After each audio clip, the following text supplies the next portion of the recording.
Oh, yeah. All right. So, hello out there in virtual land. All right. You're all terrible. What a raucous bunch.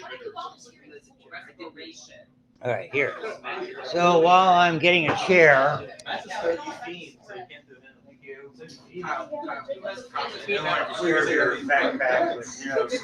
backpack's got to do what a backpack's got to do.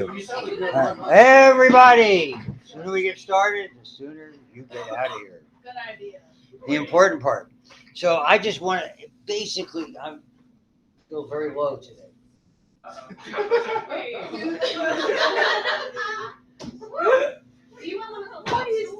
No, this will be fine. I don't mind being.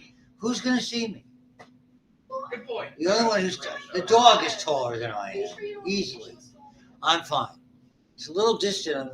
Good thing I'm nearsighted though, not farsighted. So, without further ado, and I mean ado, so this is where we kind of left off, and I just want to basically what we want to do is ascertain the following, and then once that's done, it'll take a few minutes. We'll get one or two volunteers, and we'll go from there.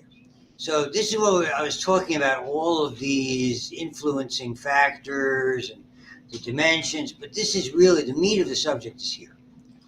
So what you're looking at are, this is used in sport all the time to improve vital capacity as much as possible, and you'll see people training. I can remember to this day, when Lance Armstrong, before all the doping scandal, they'd have commercials with him where he'd be having to sing, be on an exercise bike with his nose, with a clip on his nose and this thing in his mouth, working on his breathing, regulating it for all the endurance stuff. I mean, there's nothing more endurance intensive than biking, a Tour de France style long tour biking like that, up and down mountains, not hills, mountains.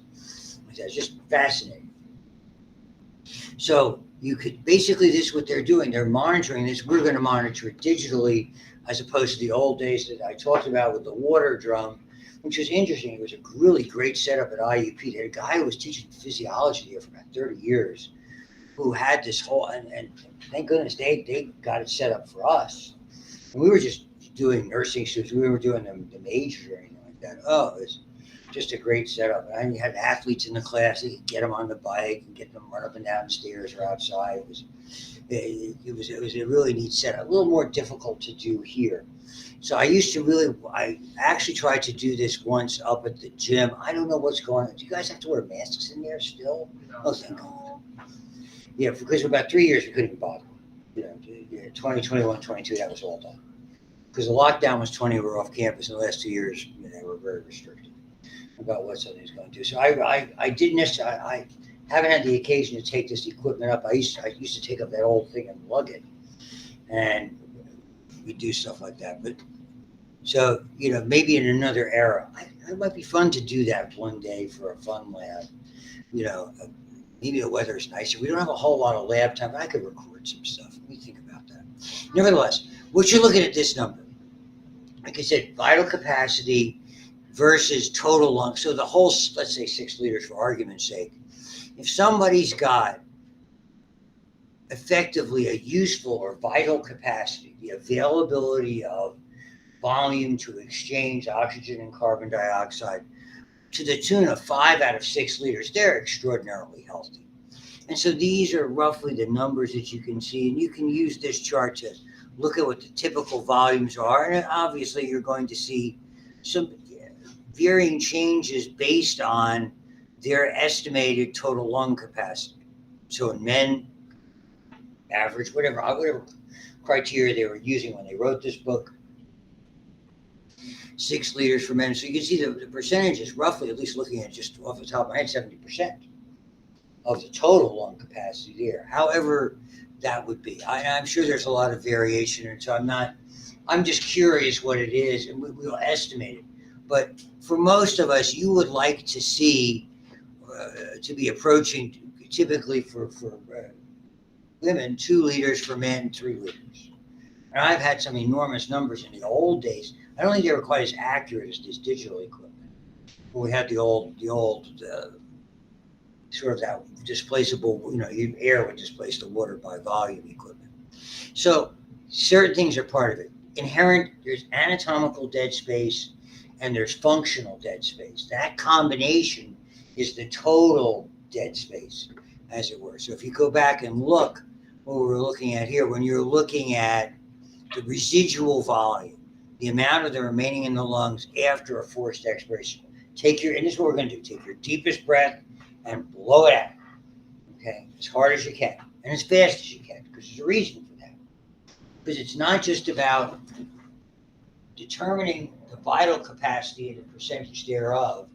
It's very important to looking at overall lung health, and it's the measure we use to look for people who have what we call restrictive disorders, typical advanced lung disease with not enough area able to exchange, versus the inability to blow it out very efficiently. What does that mean? You should be able to blow out approximately 80% of your what's called forced vital capacity, that deepest inhale to maximum exhale, 80% approximately, plus or minus 5%, in 1 second. Shouldn't take very long. 1 second, a second's a lot of time when you're doing these kinds of things. Okay? You should be able to get that out rather expeditiously. And that's called the FEV1, forced expiratory volume at 1 second. And as long as you're in that, roughly that parameter, and you can measure it again with the device that we have here, or other technology, of course, then you can be relatively sure that you don't have what we call an obstructive disorder, a blockage, for some reason. So the only people who should be doing it, people who are healthy, you're not just getting over a cold. You're not just, just were out for 2 weeks because they said you had walking pneumonia. That would be an error. So the anatomical dead space consists of air that's in the passageways anyway, basically to some extent keeping them open. And consistently of that tidal volume, as you can see, you're only moving about 70% of that, half a liter. Only about 70% of it is really oxygen, carbon dioxide exchangeable air. The other part's just sort of keeping the spaces open. Alveolar dead space, non-functional alveoli, collapse, obstruction, and we look at that total dead space, we take the combination. For most of us, for anyone of a variety of reasons, it's probably less than a liter. The healthier, younger and healthier you are, that number would go down rather significantly. So obstructive diseases, bronchitis, asthmatic diseases, may increase the total lung capacity, the reserve capacity, the reserve volume may increase because of hyperinflation of the lungs. When somebody has an obstructive disorder, they're sucking air. And you're pulling it in, but you can't get it out. And the net effect of that is the air stays in there. So that's another thing that we see about obstructive disease is the difficulty in efficiently getting it out, because some of it just stays trapped. And again, what's trapped air? Emphysema. So emphysema overlaps these. Emphysema is that horrible disease, bronchitis, mechanical obstructions, tumors, more in the obstructive. Restrictive, reduced lung capacity due to whatever the disease is, environmental agents, be that smoking, okay, they all decline because the lung expansion in some way, shape, or form is compromised. So we look at the FEC and we look at the FEV1 as really important measures. So in 1 second, healthy individual, 80% plus or minus 5%. With obstructive diseases, we exhale less than 80% in that first second, where with restrictive diseases, they typically do more, but their forced vital capacity, the number of that number that we're working off of, is considerably less than what it should be. So that's, sort of where you look at that stuff. So then you look at that.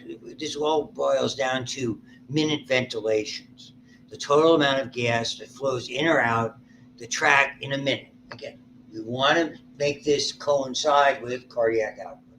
We want to make this coincide with how blood is distributed. The systems are all related.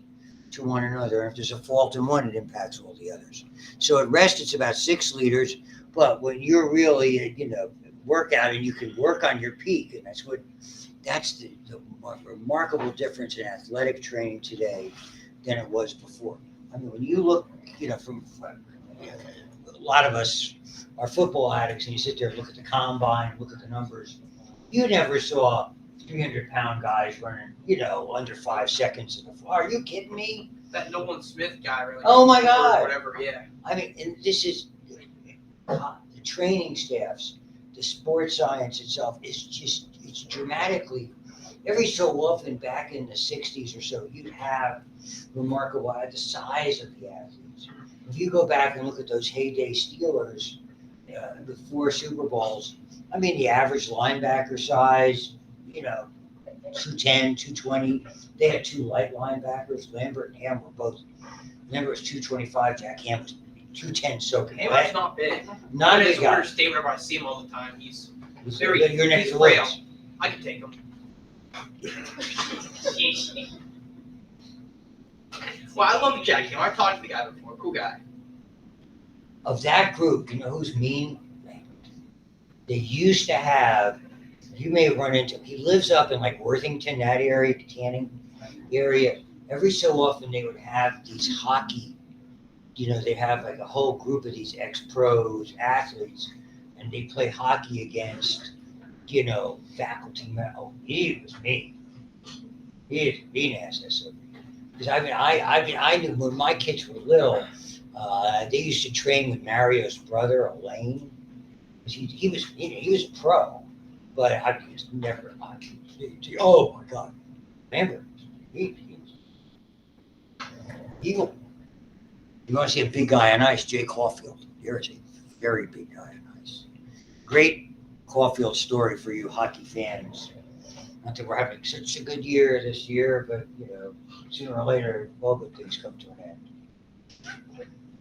The second time my kids went to learn to play hockey at the old Neville rink up in the South Side with roof collapse many years later. You walk in there, it's pitched. They probably had 2 light bulbs, that kind of stuff. Maybe 3. The locker room you wouldn't go into on a bet. We have no idea what was living. And who's sitting there behind the desk? Oh, you guys register? Yeah, go in there, get your kids on. Change, we'll be out. Jay Caulfield was feet up. The 2 guys who are running away. Who comes out on skates when they start the thing? He's showing the kids how to do. 8, 9-year-old kids on a Saturday. What's the guy else do on a Saturday morning? I bet you a lot of stuff. Have to wrist shots, slap shots, snap shots. Oh my God, I was so impressed. I mean, everybody, he's the nicest guy in the world. Oh yeah, I'll come out and work with the kids. That's hockey players in a shop. So, long story shorter, exercise, you can ramp this up unbelievable. And that's only an estimate. They call it the alveolar ventilation rate, okay? Better indicator. So you take the rate, milliliters per minute, the frequency, breaths per minute, looking at the dead space, and try to come up with a number. And the best way to do this, increasing tidal volume. In other words, if you can increase the volume rather than the frequency, you really improve because of the constancy of that 150 milliliters. It's an interesting table. So normally 500, you and I sitting here breathing now, efficiency rate of 70%. When somebody gets excited and they're rapidly breathing, they double their rate, but they halve their volume. So therefore, even though you're doubling the rate, 40 breaths per minute, only 100 milliliters worth of it. Your ventilation rate is 10,000, but you have 4,000 that's useful. The other 6,000, slow, deep breaths, halve the rate, increase the volume, you go up to 85%. Slow, deep breaths. So I'll leave you on that, and I'm going to flip over to my screen here.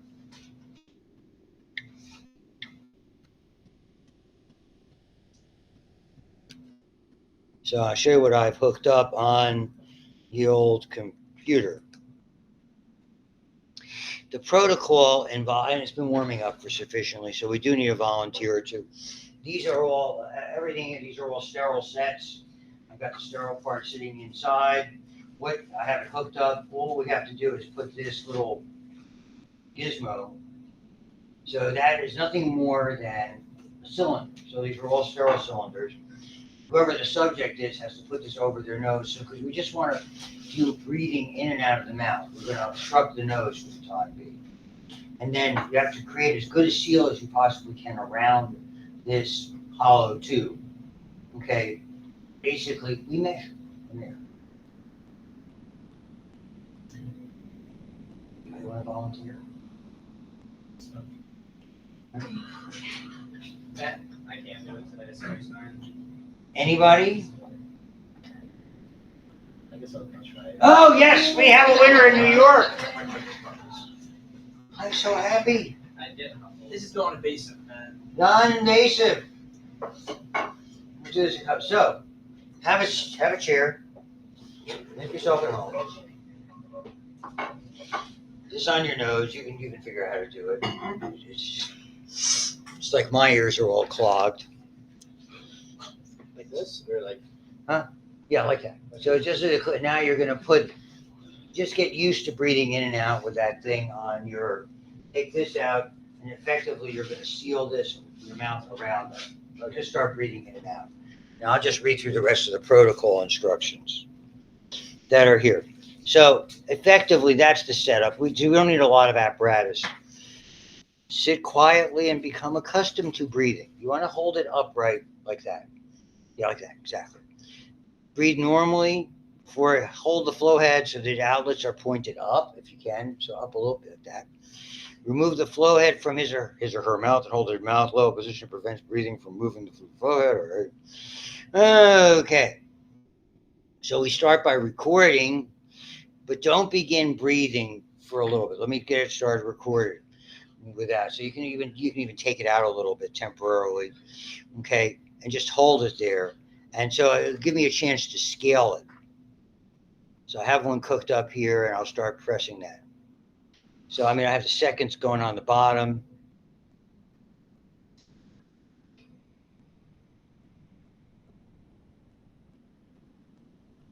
Okay, we'll stop that. Go back up top. Okay, now we're going to have you breathe a minute. I'll get it turned on and then we'll take a look at that and see how it looks. This will give us an idea more or less of the tidal volume. So you have it on there and now we're going to start recording.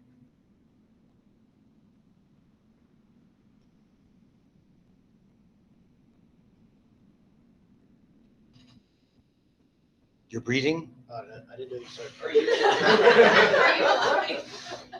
Try it again. Okay. So I thought maybe he died. In and out. You doing anything here? Oh, there you are. That's voltage. Let's get there. Do you not heavily? Okay, there you are. Yeah, whenever you went up, it's like, dude, are you okay? You have a pulse. You see here, look at the peaks and valleys from 0.2. Don't think about it. Just breathe normally. Good. That's what we think. Breathe. Yeah, don't Breathe. come on. Do not stop it. Okay, now hold off. We'll look at that as a reference, and I'll save that. We'll start. Oh, where's my stop sign?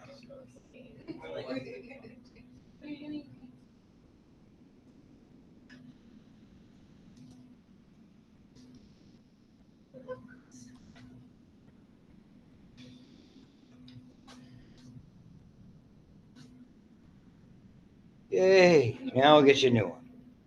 So you want it like a deep breath or like? No, just regular normal breaths. Okay. Just not even think about it. Just have it in your mouth and sealed and not even think about it. Okay. So, we'll get that started in a second. Let me get back to the rest of the protocol. So, now the next one, okay.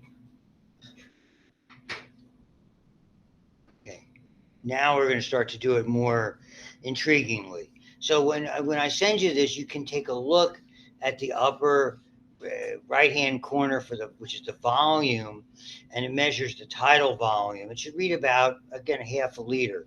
So we're gonna practice again, and I'll give you an idea when it is. So what goes on, you're gonna just do, not even think about it, just have it sealed and just try to think about anything else.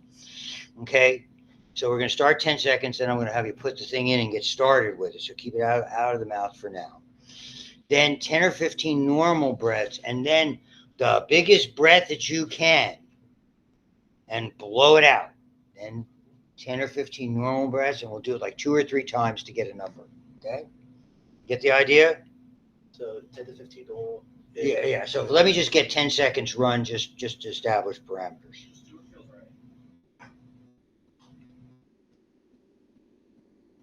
There you go. Okay, now you can go. Now just normal breaths, just like you're not even thinking about it.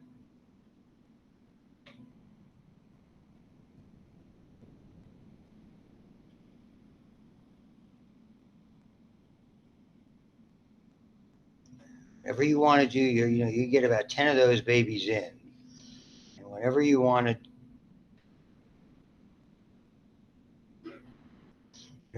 do the big inhale and the big exhale, just go for it.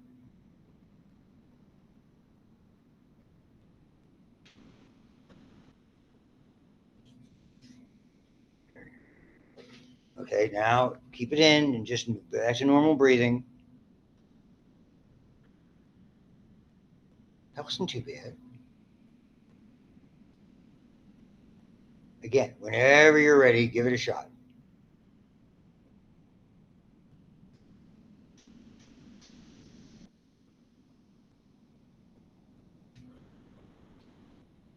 See? 1.3 down to, that's like 4.2. That's pretty good. For this machine, that's pretty good. One more time for folks at home whenever you're ready.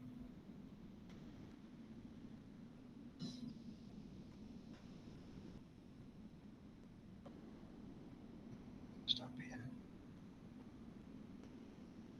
Let's take a break. So you can, if you take a look here, 1.7 down to, again, about 4 liters. About for when I've done this, I've had very few people get above 4.5 for guys, and a little bit less proportion. That's good. So let's save that. Does anybody else want to try, or you've had enough? Oh, right.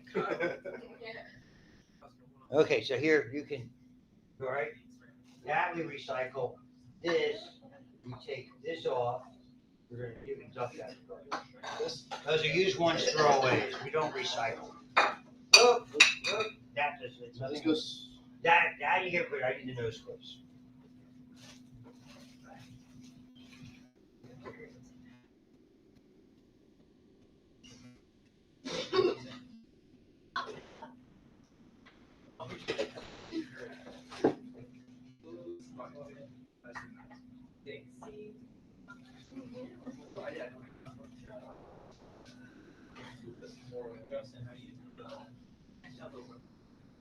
That's what I like to hear.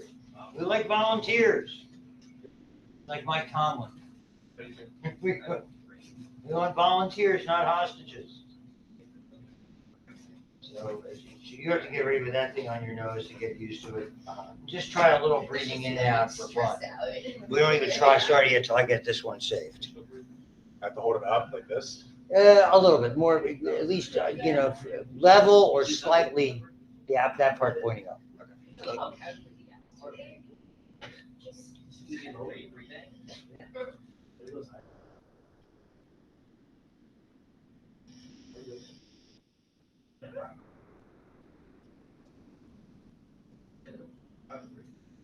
All right, so we're going to do the same thing.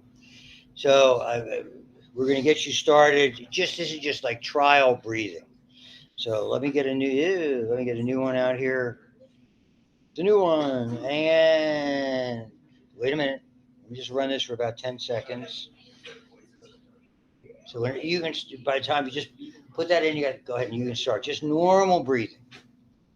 Normal breathing. This is normal.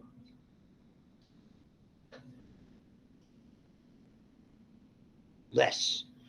Just like you're not even thinking about it. So you want to get here, you're 1 point, a little better. There you go. You want to be like that, 1.3 to 8. That's almost 5 liters. Just relax. Try to simulate these ones that are lower. Yeah, that's better.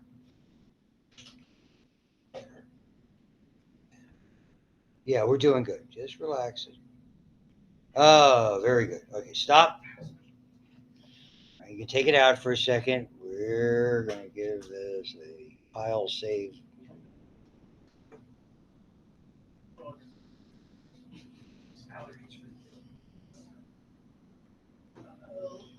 All right, now we're going to get busy. Let me run it for 10 seconds before we start.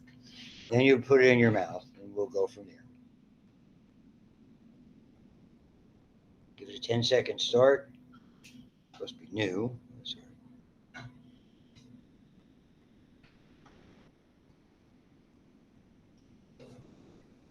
So again, whenever you want to start, go ahead. It's probably pretty warm, and we'll start. So you can just start. That's it. Just easy, regular breathing. We're going to get this about 5 or 10 times, even a little less than what you're doing. Come on.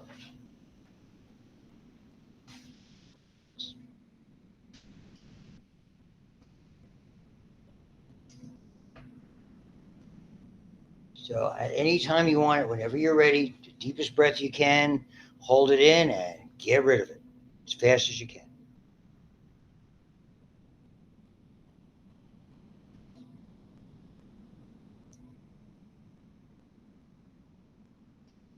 And then resume, go back to normal breathing. You can see that up and down.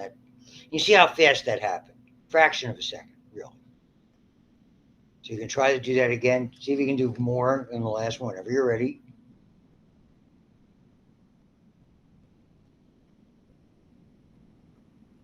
There we go. We want to hear that thing. 2.4 to a little bit more. You're falling behind. Take yourself ready. I want to have a big one. All the way. You want to feel it going in and feel it going out whenever you're ready.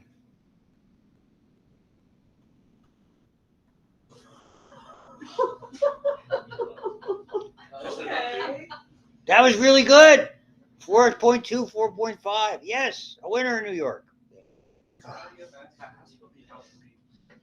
Ah, God, I'm so happy.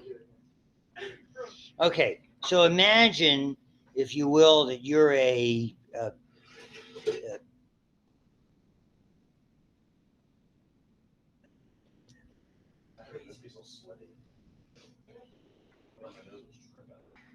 ooh, don't be messy in here. All right, so let me get back to here and go back to this, and we're good.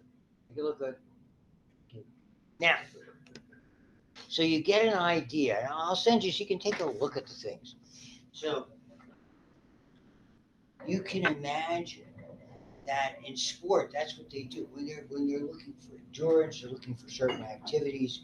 This is what they're putting you on a machine like that, doing it in the middle of a workout. Let's say for a cyclist simulating uphill, yeah, however they're doing it, just like you were on an exercise bike. What's the name of that thing that Peloton system? That's the name of the pack in racing. If you watch like the Tour de France, yeah, who the leaders are, and then if you're in the pack, what they call the peloton, whenever you cross, everybody gets the same time. Yeah, so there's all the strategy that goes on with the racing. I love that. I just like to see it, particularly when they're going up and down the hills and things.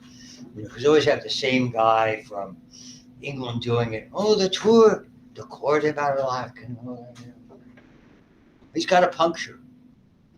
It was a great old card game that every so often we find at thrift stores and sells, called Mealborn, which is it's like a French style rummy type game, except it has to do with punctures and miles and stuff. Just as an aside, you guys are not interested, I know. All right, on to the science part of the program. Thanks for your precipitation. Raining. So they talk about external and internal. To me, pulmonary and cellular would be better ways to describe it.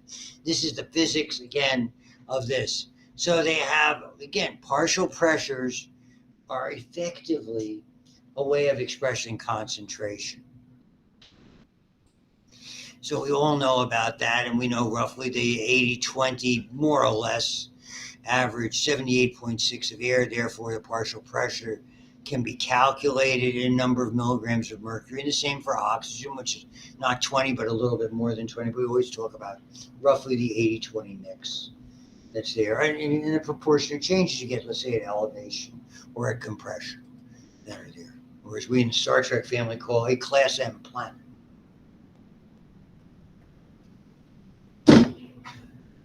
Anybody watching the last season of Picard on Paramount Plus? I am. Ah, my guy. That last episode was good if you saw the last episode.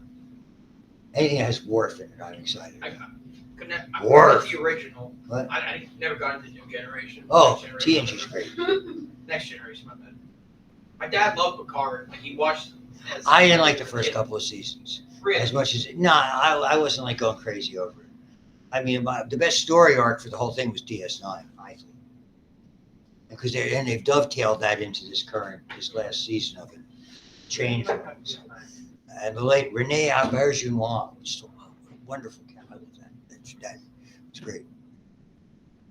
So as you can see, little bits of carbon dioxide, little bits of water vapor. Okay, changes in altitude, proportional, but you can see. So look at the distinctions at sea level and what's going on in the alveoli, and this is where the exchange process comes in. So if you know, I'm not going to ask you the names of these stupid laws. I don't remember. If it's something I don't want to remember, I wouldn't ask you to remember. For those of you in MCAT, I would be wary. Okay. If you're doing the MCAT class or you're planning to do the MCAT class next term, be wary of that. That's the kind of things they love names. I was good because I could remember those games. So for gas mixtures with liquid, they talk about Henry's law. Each gas will dissolve in liquid proportion to its partial pressure, basically equivalent of concentration. Okay, so the amount of each gas depends on, and this is the important point for us, not just the partial pressure, but this solubility. And that's why you're going to see the concentration gradient, read as partial pressure of oxygen, is quite large. It's distinctive. For carbon dioxide, not much.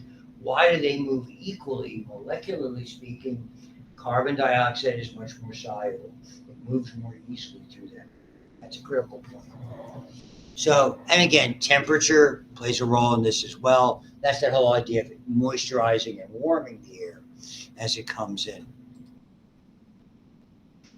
Okay, oxygen toxicity when you use hyperbaric oxygen, that's why there's a lot of guidelines because of the amount of free radicals. And the free radicals, because they accumulate so rapidly, central nervous system, coma, death. So when you're doing hyperbaric oxygen treatment, there's not a lot of reasons for that. It's a little bit different when we're looking at a hyperbaric chamber. That's generally compressed air for a diver with a bends. Okay, it's not all oxygen. It's more of just compressed air as opposed to using hyperbaric oxygen. Where do we see that? Probably its greatest application is firefighters with smoke inhalation and carbon monoxide poisoning. Now, I have seen those used. They look like, for lack of a better term, plastic coffins. That, the one with Patrick Swayze. Roadhouse? No, it's about a firefighter. Oh, awful. What? Dirty Dance? No, that's not. No, it's not. It's not Dirty Dancing. Oh, you're terrible. I'm trying to name Swayze movies. What? He's in both those movies. I know that. Okay. Is there, it could be red. Backflash, backdraft, that something like that. Okay. Backdraft. What's the name of that movie? Oh God, you're terrible. That was a really good movie. that really was the first time that we started to see him in that, and I think it, wait a minute, I think it was the same guy. Yeah, a lot of good movies, jeez. Boy, that's somebody who lost too young. Okay, nevertheless. So these are just some of the things that are part of it. Let me get back to where we were. So that was the idea of the central nervous system disturbances. Alveoli, more carbon dioxide and water vapor than atmospheric air, has a lot to do with the exchange process, the humidification, the mixing that occurs in between breaths that are there. So, and these are the factors: the partial pressures I was talking about, and solubilities, the thickness of the membrane, which, as long as it's healthy, is very, very limitedly thick. And this is this fascinating thing that goes along with, it's called ventilation perfusion coupling. Right, I always try to accent these little things that we have in our bodies that are safeguards. And it's the remarkable ability to marry where we have the availability of air to where we should direct the blood flow. That's the coupling. So that's one of those interesting safeguards that backfires when your lungs are really shot. And everybody, I was heading there, big time. Okay, so venous, they're looking at the pressures versus the venous PO2 and the alveolar PO2. And so the driving portion for oxygen is the gradient for oxygen between the blood and the lungs. Okay, equilibrium is where it is very, very quickly established in about a quarter of a second, even though it takes that red blood cell about 3/4 of a second to travel through a pulmonary capillary. So even if the blood flow would increase, we still have adequate time to do it. That's one of those nice features. CO2, not quite as steep, and they had the wrong number on this. So actually the number, you'll see it when it comes, because that's a misprint. So the gradient is not as steep. Carbon dioxide still diffuses in equal amounts, and that's because of the solubility that's there. So if you look at the numbers, and again, it's hard for me to see without getting up and looking at these types of things that are there.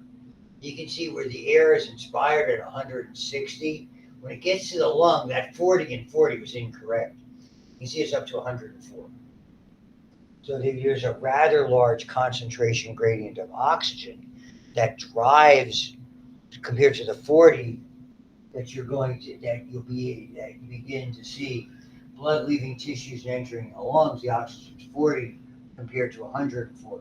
It's the 45 to 40 and the solubility that allows for that, and the fact that the carbon dioxide is so much more soluble that allows it to move effectively at an equal rate, although the concentration gradients are not the same. So there's that 104 number by the end of it. The thick respiratory membranes are extraordinarily thin. When they're not, it's a problem. There's so many alveoli. The surface area of the alveoli is 40 times your overall surface area of your skin. So imagine how many little cells there are compacted into that small area. It's amazing. So it's, to me, another one of the, I know it's a talking point for me, this miraculous way that we make surface area in small places, whether it's in the brain, whether it's in the kidney, where do we get to digestive, another one that's important to me because I'm missing a lot. Spare parts manual that we're included with. Hopefully you're not stupid like me and have to use it again. So increases dramatically if the lungs are waterlogged or edematous, which we see in heart failure where it backs up into the lungs, or pneumonia. May not be enough for adequate gas exchange, and therefore there's oxygen deprivation. It's all, when it works right, it's great. When it doesn't, it's all a mess. Emphysema. That's why I was showing you that illustration of what the lung looks like. The walls break down the alveoli enlarge. It's not better because they're larger, the air gets trapped. That blocks the flow. And so it's a really good, it's almost like we were looking at bone, but we're looking at a cast of the lung. So that's what I mean. All here you have lots and lots of surface area for exchange. Here at the same magnification, you have large pockets of air being trapped, emphysema trapped. And you can see, we almost get an idea of the thickness. It's almost visible to you with that. So what's ventilation, perfusion, coupling? Perfusion is blood flow adequately. Ventilation is gas flow. So we match them optimally. And these are, again, just like we see in the kidney, auto-regulatory mechanism. PO2 controls perfusion by changing arteriolar diameter. So where the oxygen is, it will alter the diameter of the arterioles to make sure that the blood's going where it's supposed to be going. The PCO2 controls the bronchiolar diameter. So we couple them together. So PO2 in the alveoli cause changes in diameter of the arterioles. When the alveolar, so when you have high oxygen in the alveoli, the arterioles dilate. They're ready to suck in that oxygen that's there. When it's low, they constrict, so they move it to areas where it's higher. Okay, directs the blood to go to the alveoli where the oxygen is high, so it can be optimizing the amount of oxygen. Opposite mechanism seen in systemic arterioles that dilate when oxygen is low and constrict when it's high. So it's different in the lungs. Remember, your arteries and veins are reversed, but the idea is the same.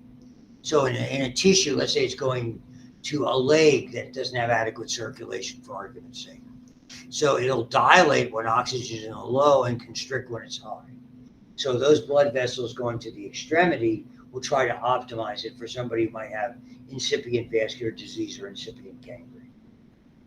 Unfortunately, I've seen too much of that. Changes in PO2 in the alveoli in the diameters of the bronchioles. When the CO2 is high, it dilates the bronchioles. When it's low, it constricts them. So it facilitates the elimination of the gas. It's a great thing. But that, again, it's a two-edged sword in the lungs, because once those mechanisms fail, then they fail in their entirety, and that's that person who has to be on oxygen for the rest of their life. Well, it's scary, remarkable. So all of these changes, it's never balanced for all because of subtle variation. Periodically, ducts get plugged up. I mean, it could be for anything. Something in the environment, something, somebody's outside burning leaves like they do around here on the floor, all that kind of stuff. I love that. At the capillary level in your tissues, okay, you can see about 100 to 40, so oxygen moves. PCO2 in the tissues, 45 to 40, so the CO2 moves. And so even though, so again, it's the same thing, concentration gradients exist, but that relatively small one in CO2 is offset by the solubility coefficient. Voila. I love that. I'm so excited. Now, this is the part, I did this one before when I was talking about blood, and it was really respiratory, but none of you were awake enough to correct me, which doesn't entirely surprise me. You're probably, because you probably weren't here, you're probably at a softball game, so I have to excuse you. The rest of you, you're SOL.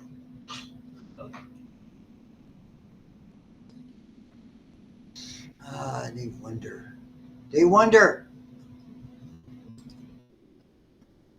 So this is where we had the pink. I should have known that because I saw pink puffers and blue bloaters.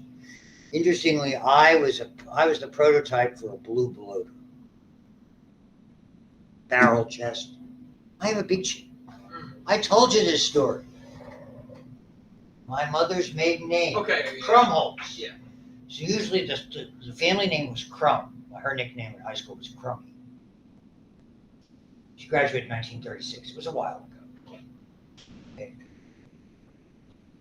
So when I asked the lineage, my late uncle was sort of the family genealogist, went back to Ellis Island, and over. It was sort of like The Godfather. So, and what happened was the family holds this for because the men were like tall like trees. We were tree trunks. It's cat. Krumholtz genes.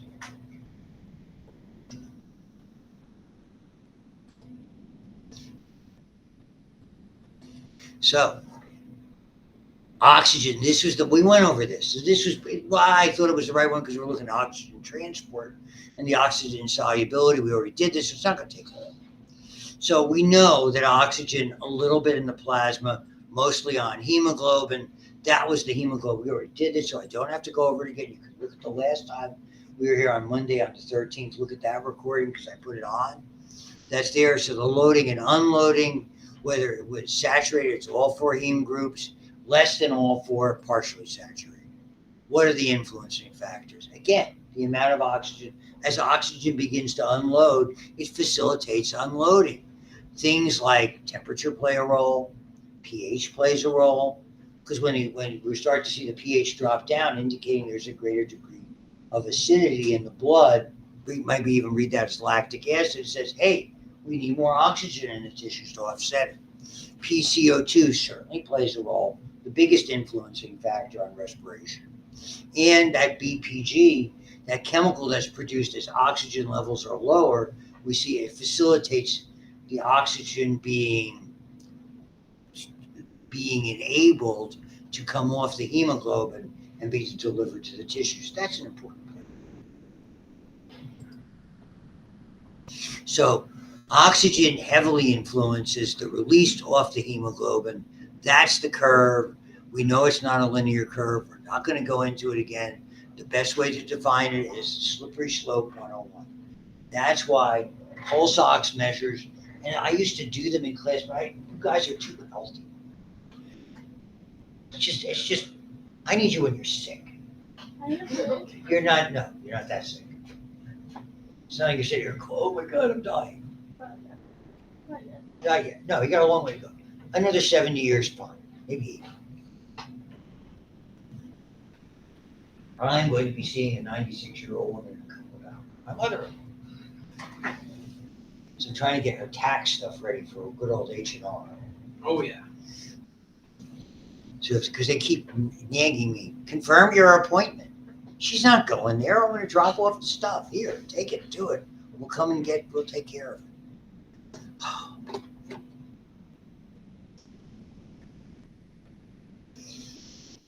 So and you've done the hemoglobin saturation curve, and so most time it's 98% saturated.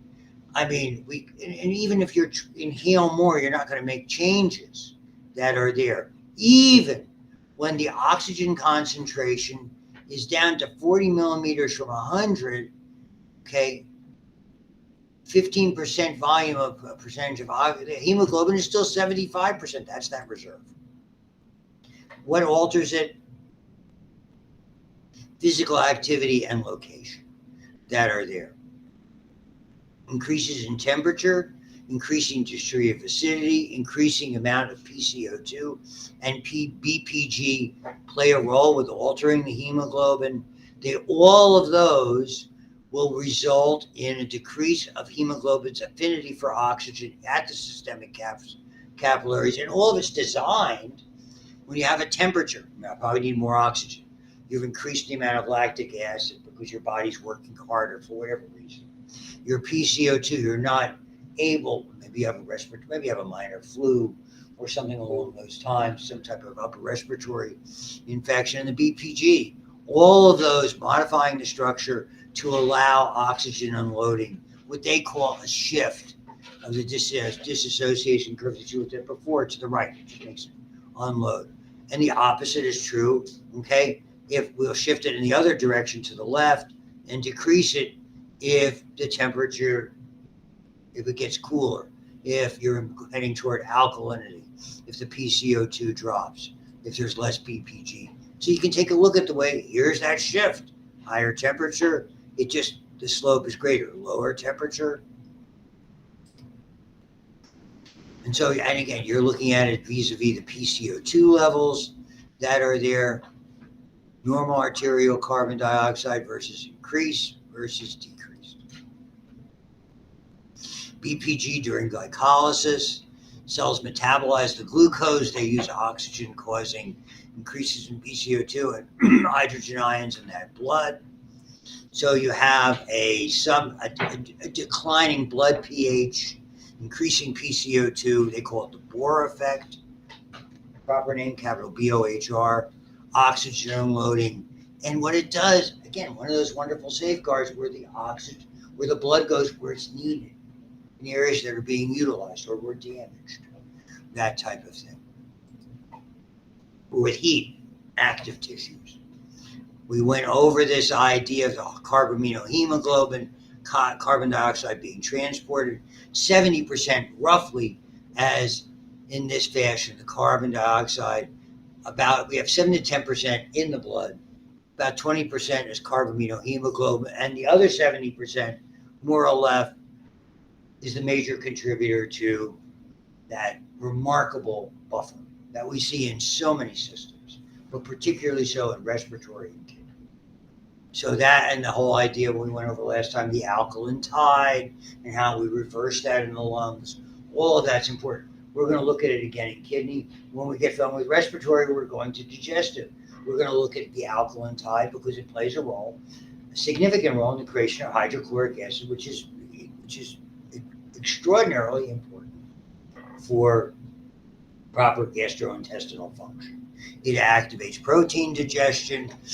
If you block that intentionally, like an idiot who's sitting in front of you, you're probably going to end up being not. Yeah, that was rude.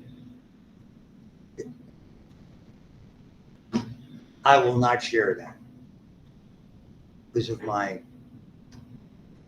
feel it would be inappropriate. But this idiot sitting in front of you used to take 10 Prilosec a day, like candy, because I had so much acid indigestion during my ulcer days. And it's so much more fun to give ulcers than to get them. Better to give yours. The important role in the bloodstream, not in the cerebrospinal fluid, of carbonic anhydrase. It allows the reversibility. And we talked about the chloride shift. Not going to go through the pictures because you already saw that. So it's split by carbonic anhydrase. The CO2 is enabled to diffuse into the alveoli. So when we look at it at the lung level, it's almost reversing that shift. The Haldane effect. The amount, again, I'm not going to worry about the name so much. If there's a particular name in the study guide, as I look at the exam, I will tell you which name it is or which names they are that are likely to be on. You'll get the idea. You know, forewarned is forearmed. I love cliches. It's a cliche to like cliches. I can't help myself. Amount of CO2 transported is affected by PO2. I'll buy that. Lower the PO2 in the hemoglobin oxygen, the more CO2 that you can carry. Okay. The reduced hemoglobin buffers the hydrogen ion and forms carbaminohemoglobin more easily. So what that does is it's effective. So it encourages CO2 exchange at tissues and at the lungs. At tissue, more CO2 enters the blood, more oxygen disassociates. That's the Bohr effect. So you have the Bohr effect on the blood level. You have the Haldane effect more at the lung level. That way. So there's the buffer system and the alkaline reserve that we talked about before. The respiratory impact is first it starts with CO2. When you have more CO2, you end up with more carbonic acid. You therefore end up with more acid and lower pH. And so shallow, slow breathing increases CO2. Rapid, deep breathing causes a decrease in CO2. So we make those subtle adjustments, even if you don't think about it. It's like we all do this when we've done an exercise activity or we get excited about something. And what do? We're catching our breath, but we're altering our breathing to compensate for changes in those levels. And then these are the different ones we talked about with what happens when we don't have enough oxygen delivery. Is it anemic in nature because we don't have enough red blood cells that are there for whatever reason? Go back to the blood unit. What causes anemia? It could be blood loss. Something that I was experiencing could be problems with blood formation. All of those are possible. And there's different kinds of anemic hypoxias. Okay. I showed you my blood test. I still, to some extent, have one. Not as bad as before, but a little bit. I'm right on that lowest normal level. But do I feel anemic when I do physical activity? Yeah, I just, you get to a certain age, you pace yourself. Like if you're going out and shoveling snow or raking leaves, you do a little bit and say, hey, I'm taking a break. A little bit, I'm taking a break. You gotta be a little, not if you're young and healthy like Dr. Dress. That's a good one. It's a very good. But you're never a smoker. Or, we know about the drinking problem. Not worse than anyone else. We have such an awful group here. You guys are so lucky because we have a great group. Don't believe what anybody tells you. Drinking is bad for you. Wow. That's pretty much all I know about physiology. Yeah. That was good though. See, sage advice from somebody who's smart. Why are you looking at me here? I haven't had the cops because of my drinking. The cops were called. I called the cops on the people robbing the house. Oh, sure, we weren't really robbing the house. Correct, but we didn't know that, and they did take something. It was either that or we're gonna get the tar out of them, and I figured out how the police do that. Oh, thank you. I mean, like we were gonna wait outside and jump, but we said that's not a smart idea because we didn't know who's in there and how many of them, and they could have had a numbers advantage. So. Right. Should have called us for backup. I didn't know what to be honest with you.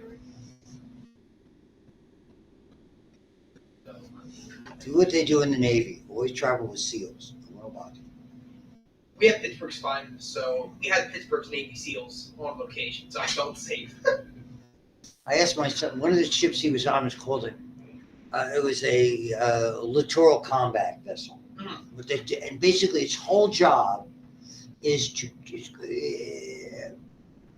to had a couple of things for helicopters. It's very large, not a lot of armaments. Yeah. But it carried like hovercraft to bring Marines into close shore activity. So really that was his job.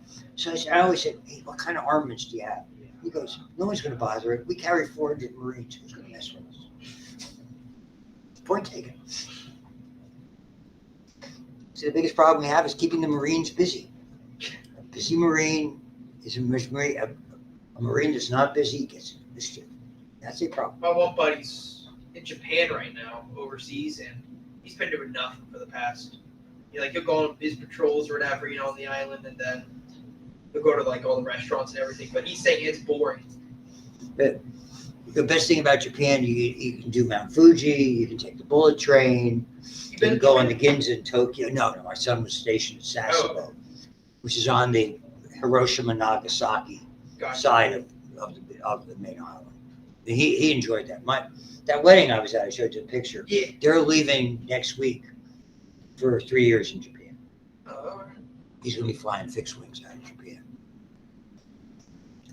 Yeah, they were looking for almost like a travel assignment, because I think he'll retire. He'll be in for 21 years then. So, ischemic hypoxia, ischemia means not enough circulation. Most times it's obstruction. Most times these are people with not just blood vessel problems. These are people who have long-term arterial disease, typically smoking, diabetes, eating habits, etc. Histotoxic, poison. Hypoxemia, pulmonary disease. Okay, when you're hypoxemic, it could be abnormal breathing, it could be bad lungs, it could be having to accommodate to changes, which it will do if it's related to going to altitude. Like altitude sickness, we had talked about before, is not a bad, I just often. And carbon monoxide, carbon monoxide, there's more. We see it a lot from fires. It's an end product in smoking, from automobile exhaust, and things like that. It is so, it permanently displaces oxygen and effectively poisons hemoglobin. That's the big problem. It is not reversible like oxygen is. And so then you have to deal with trying to maximally oxygenate. Maybe you could kick off some of the carbon monoxide, but you're trying to maximally oxygenate. That's when you use the hyperbaric oxygen. And that's what I was talking about before with that movie. And we'll save them. You guys can look at that as you want. These were all, I think, at the bottom of week 4 PowerPoints on Blackboard, because I had them from the advanced anatomy. I threw them on there. If they're not there, if there's a problem, let me know with access. And now these are the controls. We talked about this. Medullary, basically this is alternating mostly in the medulla, and the pons plays a role in regulating the activity, keeping the rate. We don't think about it. It's almost like alternating their stretch receptors in the lung. When they reach a certain point, they lose stimulant when they inhale without thinking about it. You inhale, they stretch receptors fire, say, okay, stop inhaling. And effectively passive, it stops firing and you exhale. Okay. So unless you're forcibly exhaling or forcibly inhaling, you're not using a whole lot. And they have the dorsal and ventral or respiratory groups in pontine, and it's not a big deal for us. Effectively, it's a kind of pacemaker situation that's there, not really understood how it is. And so that's why I can ask you questions about it, other than to say we set up a standard weight of breathing that may modify slightly during the day. It certainly lowers at night. You know, we breathe a little less frequently, you breathe a little more rapidly during the day, during certain exercises. You know, again, if you measure somebody's if you look at them and look at their chest or their abdomen moving, you're going to see subtle variation. If you look at them now in a class and maybe look over and you know, get your stopwatch function out and take a look at it, and you know, half an hour later, maybe it'll change a little bit, maybe not. The big factors are chemicals in this order, mostly PCO2, then pH, then lastly PO2. Okay? You have receptors centrally in the brain, peripherally, and again, you have your stretch receptors are called sinuses, aortic and carotid sinuses. Your chemical receptors are aortic and carotid bodies, is how they're referred to. PCO2, by far and away the most important. It rises, the CO2 accumulates, particularly in the brain, because we don't have the luxury of being reversible by way of carbonic anhydrase, which is in the bloodstream. Okay, it joins with water, becomes carbonic acid. And releasing the hydrogen ion causes the increased acidity. Central chemoreceptors of the brain, respiratory regulators, respiratory centers then attempt to alter your breathing to adapt. That's why that's why it's so impossible to hold your breath. The only way, eventually, you're either going to faint, and then those pacemaker centers are going to take over for you. It's that old little kid. I'm going to hold my breath, and you'll be sorry. Who cares? Not so. Sorry, you'll start again.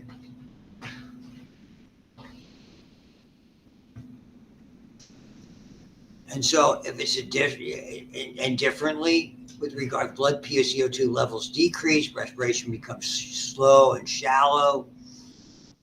Again, you can have apnea, breathing sensation. So that's basically what swimmers do, those big exhales to try to drop the CO2, particularly for free dives that are there. The hyperventilation, typically anxiety, decreased blood CO2 levels. That's where the hypocapnia comes from. And they can be really, really scary.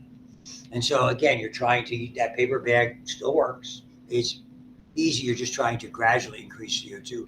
Oxygen less so, the aortic and carotid bodies.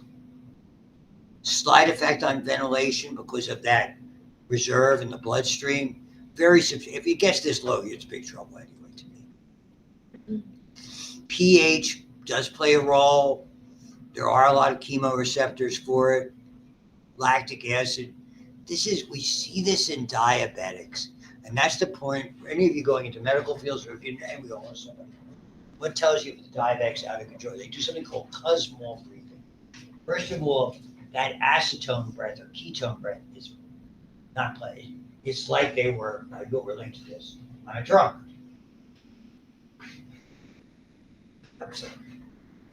Just I know. we just jerk. I know. For some of you, you might be more familiar than others. Just saying. But what happens is they have the cusp almost like a, and you can do, it's a very distinctive, slow, shallow breath, and it doesn't smoke. So I can't tell you how many times I've had diabetic patients who were they said, oh, they did a field sobriety test because it looks that way. And they go, oh my God, they made a mistake because they did blood alcohol and they found out, diabetic. Until somebody said, here, I'm a diabetic, I do this. Plus they lose balance and things like that. They lose those proprioceptors, peripheral neuropathy. They look like, oh, what's going on? This guy's on something. No, it's just a diabetic who's poorly controlled. So rising CO2 most powerful, blood PO2 least powerful. The pH typically is related to CO2, and so it's almost like secondary to CO2. And there's other, obviously, doing more emotional, that is, cortical controls play a role, that voluntarily holding your breath. Irritants, certainly fumes and things like that play a role. A lot of irritants can do that. Herring-Brewer is the stretch receptors, and so it's like alternating. It's a fancy way of saying it. So we can increase it rather significantly. Ventilation increases abruptly, increases gradually, then reaches a steady state. And we tend to see this particularly during exercise. You'll start, and then all of a sudden you'll adjust your breathing and your respiration. Just think if you're on a treadmill or doing a sustained activity, how you adjust it. That are there. And it's interesting, we begin to see this ventilation, even as you're getting ready, you're just anticipation of it. And then what's going on when you're actually doing it, proprioceptors in muscles, tendons, and joints play a role. And that's why I used to do that up in the fitness center, or we had the one that was close to here until they built that big center, where the new fitness center is, and it was a little bit easier to navigate with that, to be how quickly people return to normal breathing, how quickly they return to normal heart rate. It's a wonderful measure of fitness. It's associated with it. That's there. The altitude thing I already commented on. Acclimatization. They stabilize in days. Okay, a little bit higher. It for athletes, again, it's typically 14 to 30 days on average. When you're particularly for high level athletes. When they're going to be when they're holding an event. I wonder, because it's probably odd. It's like here for March Madness, if they have like Salt Lake City or Denver being a site, that's potentially a problem. And it's, as we know, more of a problem vis-a-vis sickle cell factor, having a trait. And now the last part, and we're done just about the disease aspect, and we'll get done in about 10 minutes with this. The chronic diseases, this is the key word right there. It's the worst word. Take it from somebody who treated patients for a long time. Here's a bad word: irreversible. Fatal is a bad word. Cancer is a bad, but irreversible is a very bad. Treatable is a good word. Curable is a rare word. Treatable is a good word. That's when you say irreversible, that's not good. Okay. Common denominator: smoking. Okay. Develop hypoventilation, respiratory, and we'll talk about this in the course before we finish the term. Metabolic acidosis, most common cause of diabetes under control. respiratory problems, respiratory acidosis. You can't get rid of a sufficient amount of carbon dioxide. The flip side of those, alkalosis, either respiratory or metabolic, are comparatively rare. The acidosis are comparatively common, and they typically come from the same problem. One, it's respiratory, it's lung damage, metabolic, diabetes, period. Emphysema, we saw it before, destruction of the walls, less elasticity, you have to use accessory muscles, it's harder, more energy to breathe, trapped air, hyperinflation, expanded barrel chest, very inefficient, damaged pulmonary capillaries, enlarged right ventricle. They call that cor pulmonale. It means the right heart has to work harder. The heart, based on the disease of the lung. Cor for heart, pulmonale for lung or heart lung. Okay? Lead to enlarged right ventricle. Hereditary factors for disease noted: chronic bronchitis, excessive mucus, mucus impairment, obstructions, pulmonary infections, smoking, environmental pollutants. Okay. Pink puffers, usually these are thin, they have a large amount of energy, near normal blood gases. So you see them, they have the lung disease, but they have normal coloration. It's that one that happens so suddenly versus the blue bloater, me, potentially. Cyanosis due to hypoxia takes on a blue. It's just, you generally anatomically have more of a barrel tip. You can try to treat it, there's nothing good. Asthma, mostly allergic in nature, that are there. Active inflammation of airways typically precedes it. Immunological responses, interleukins, IgE, airways thickened with inflammatory exudate. We see more of it now than we used to. Okay, there's been a resurgence of TB, unfortunately. TB, to me, if you didn't have me for micro, is what I call the worst of both worlds, meaning it acts like a cancer and then it breaks apart and spreads, like a cancer metastasizing, and very, very difficult to treat. So it really is one of those things that's not good. So it causes damage where it starts and it causes damage all over. So it acts like cancer because night sweats and weight loss and coughs and the blood's very interesting. It's like a mixture of sputum that looks normal and swirling red blood. It's very distinctive. And tuberculosis. A long course of antibiotics because now we classify it as resistant and XDR TB, extremely drug resistant. Has to do with first and second line agents, which whether if you covered it in micro, you might have. Most of the time we don't. That are there. I always mention it in passing. That are there. And leading cause of cancer deaths in North America, boom.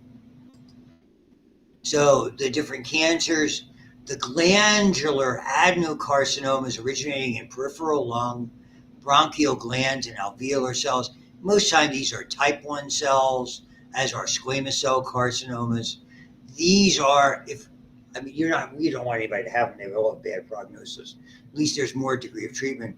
Small, or what it used to be called oat cell carcinoma, are lymphocyte-like cells, typically in the primary bronchi. That's a diagnosis. That are there, detection, removal of tissue, etc. That are there. The sleep apnea thing, it's a little hard to understand. If it's obstructive, you can think of what it is, but a lot of folks, it's hard to explain what causes it. And they have to, obviously, there's a lot of centers today that test for it. Okay. You really worry about it, the different devices. I know they're always changing those things, and I don't know enough about it. And that concludes respiratory and that means, yes, digestive. What do you say? We are what we eat. So on that note, goodbye.